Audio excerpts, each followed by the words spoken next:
Okay, we are continuing now our series of videos on the great god of Babylon, Marduk. Um, I'm getting back into being a devotee myself of the god Marduk, and getting back into Mesopotamian polytheism, and basically doing these videos here, these deity description videos, as part of my dedication to the deities, and also to find more people out there who are either following a Mesopotamian or ancient Near Eastern polytheistic path themselves, or are really interested in those spiritual paths. So those are some of the reasons why I'm doing these videos, and let's get into part 3. So we went through the history of the god in part 2, and we went over an introduction of the god in part 1, and we're going on to characteristics here. So there's kind of two symbols of the god Marduk. His symbol is the spade, and he's associated with the dragon-like creature called the Mushushu, which I'll do a separate video on just the Mushushu. It's like a dragon, a really cool looking dragon-like creature. So we're going to get into a section called his original role. So Marduk's original role here. Since sources pertaining to Marduk in the early periods are sparse, Marduk's original role is unknown. However, since Marduk appeared in the Abu Salabik list behind 3 minor deities whose names point to a possible connection with the underworld, Johandi suggests that Marduk may have been a minor god connected to the underworld. Similarly, Oshima recently proposed that Marduk may have originally had a role similar to the god Nergal, which may even explain why the logogram Amar.Utu is used in Hittite texts to write the name of the god Shanta. Shanta is a warrior god, a Hittite and Luwian warrior god, who was similar in nature to Nergal.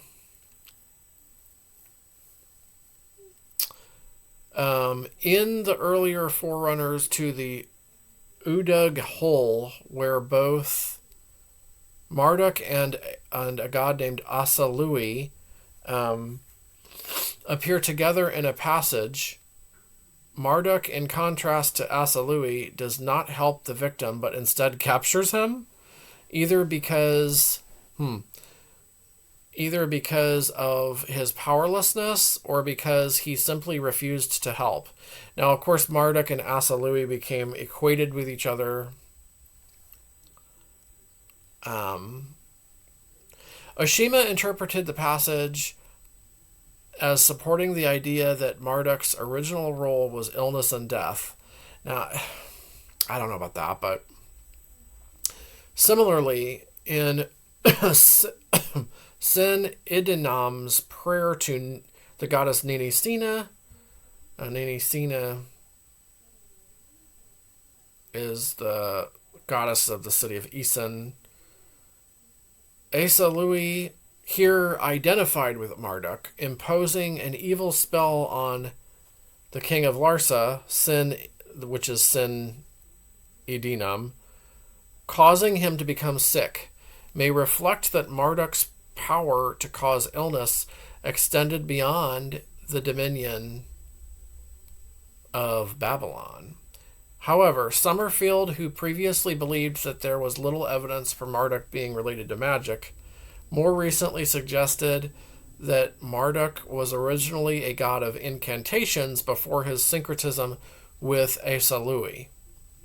Jacobson suggests that Marduk was originally a storm god due to the storm imageries in the Enuma Elish, wielding the four winds and storms as weapons and assigning to himself the rain and clouds that came from Tiamat's corpse.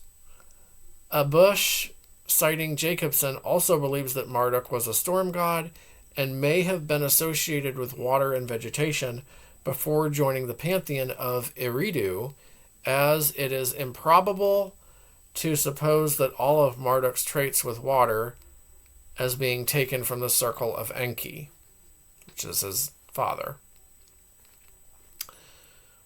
However, there is no other evidence suggesting that Marduk was originally a local storm god, and the usage of wind and storm as weapons are not limited to storm gods.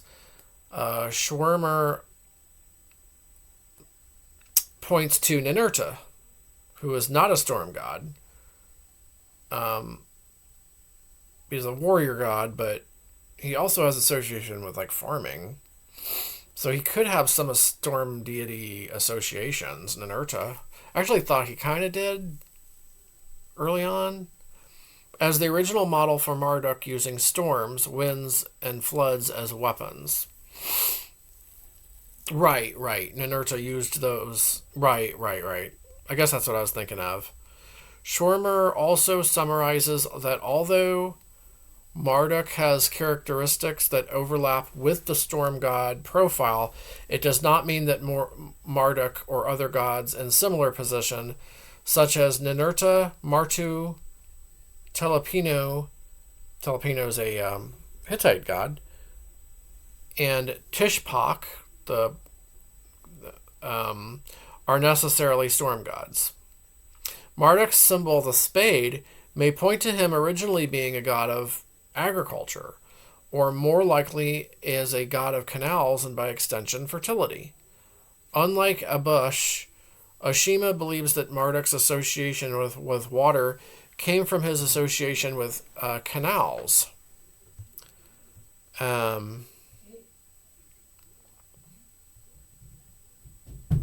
He is depicted as the supplier of water in Prayer to Marduk number 2, dating to the Kassite period, and was praised as the bringer of water from rivers, seasonal floods, and rains to the fields. Okay. Various prayers to Marduk refer to his connection with springs and waters. And King Ashurbanipal applies the epithet.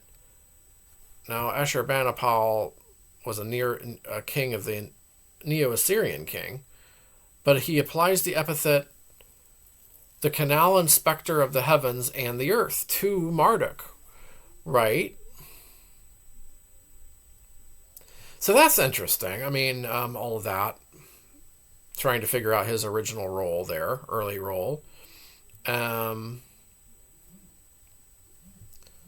see here. All right, let's continue.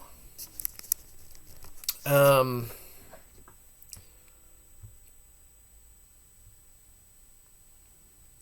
right, so next section is Marduk's anger and mercy. So Sin Idinam's prayer to Ninisina shares similar motives with the prayer to Marduk number 1, and Ludlul Bel Nemeki, what is that here? Also known in English as the Poem of the Righteous Sufferer, is a Mesopotamian poem written in Akkadian that concerns itself with the problems of the unjust suffering of an afflicted man. Oh, okay.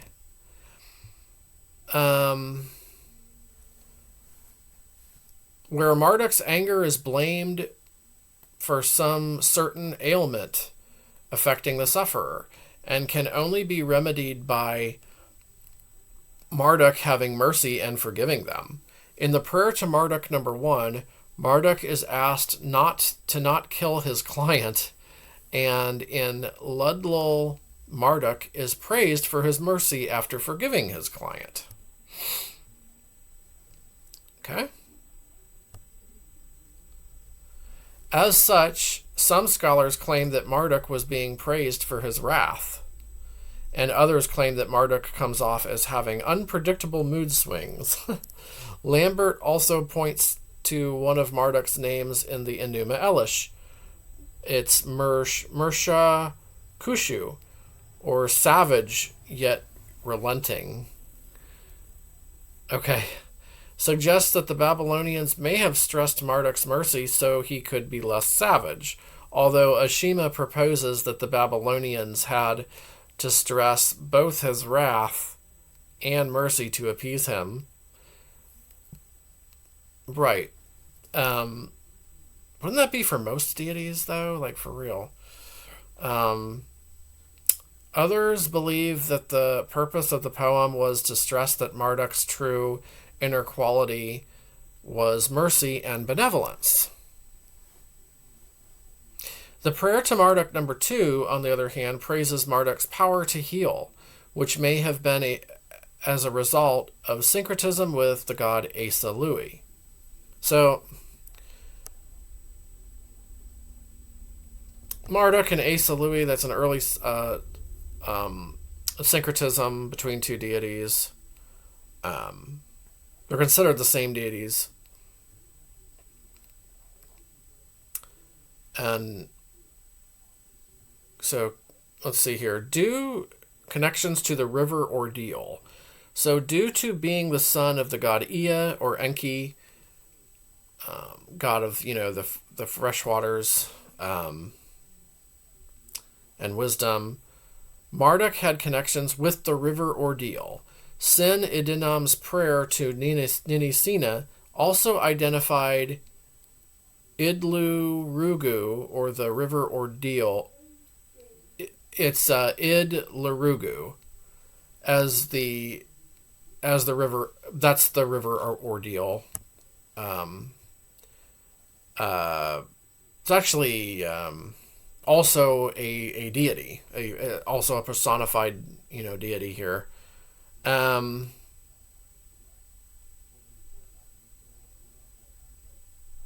Also called Id.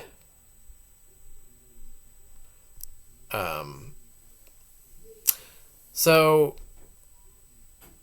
this is interesting, but the prayer to Ninisina identified Id Larugu, or the river ordeal, as the father of Marduk / Asalui, in contrast to the standard genealogy.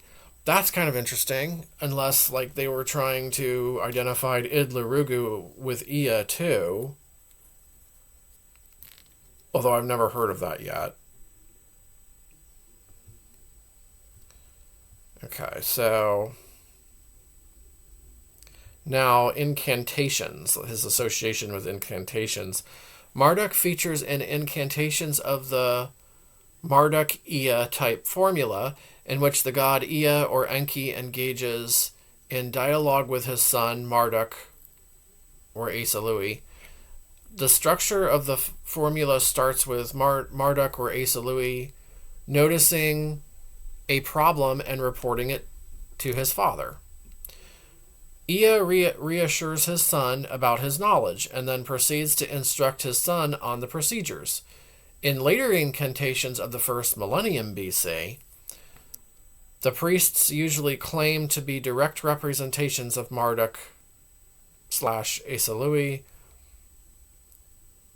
replacing the divine dialogue between father and son.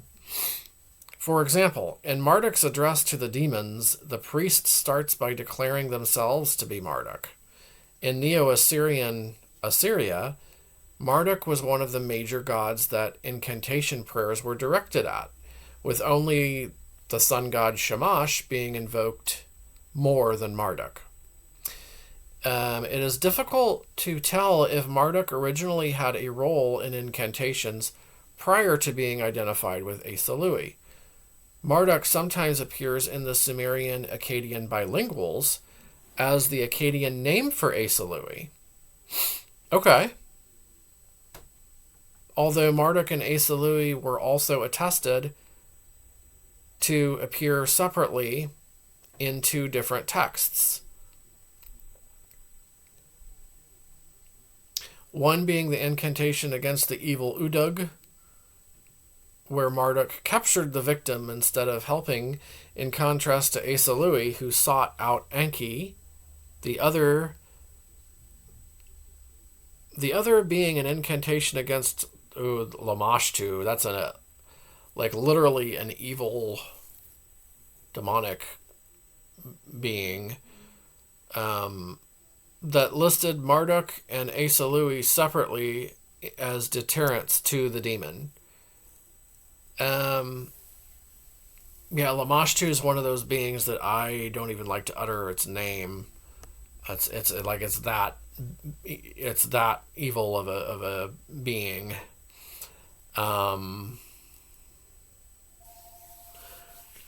So I'll also do a video on Asa Louis too, as part of all of this. That's going to include part 3. Conclude part 3, I think, for now, and there'll be some more parts here soon. There's still a lot to go over. Maybe like 2 more parts to go over for this, and then we can move on to another deity. But that will conclude part 3. And as always, leave your comments and thoughts in below. Anything that you would like to add about the god Marduk or the Babylonian pantheon, religion, about Mesopotamian polytheism, anything like that. And I'll be back with more videos in the series here soon.